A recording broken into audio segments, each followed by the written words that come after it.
Telugu PMC ప్రేక్షకులకు స్వాగతం. Hi friends, మీరు గనక ఇప్పుడే మా ఛానల్కు వచ్చినట్లయితే మా ఛానల్ని సబ్స్క్రైబ్ చేసుకోండి. సబ్స్క్రైబ్ చేయడంతో పాటు పక్కనే ఉన్న బెల్ ఐకాన్ని క్లిక్ చేయండి. మా టీవీలో ప్రసారం అవుతున్న సూపర్ హిట్ సీరియల్ గుప్పెడంత మనసు. ముఖేష్, రక్ష హీరోయిన్లుగా నటిస్తున్న ఈ సీరియల్ ఎంతటి సూపర్ హిట్ అయిందో మనందరికీ తెలిసిన విషయమే. ఈ సీరియల్లో రీసెంట్గా మను క్యారెక్టర్లో రవి రాథోడ్ ఎంట్రీ ఇచ్చాడు. తన పవర్ఫుల్ పర్ఫార్మెన్స్తో అందరినీ ఆకట్టుకుంటున్నాడు.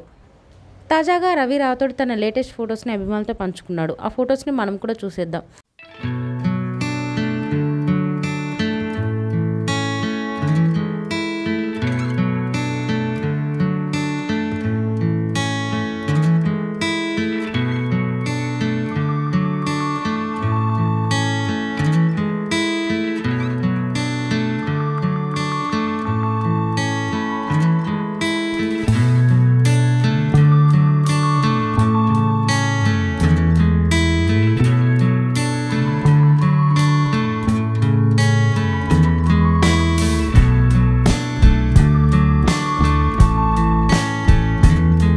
ఈ వీడియో మీకు నచ్చినట్లయితే లైక్ చేసి మరిన్ని టాలీవుడ్ లేటెస్ట్ అప్డేట్స్ మిస్ అవ్వకుండా చూడాలంటే తెలుగు పిఎంసి ఛానల్ను సబ్స్క్రైబ్ చేసుకొని పక్కనే ఉన్న బెల్ ఐకాన్ని క్లిక్ చేయండి.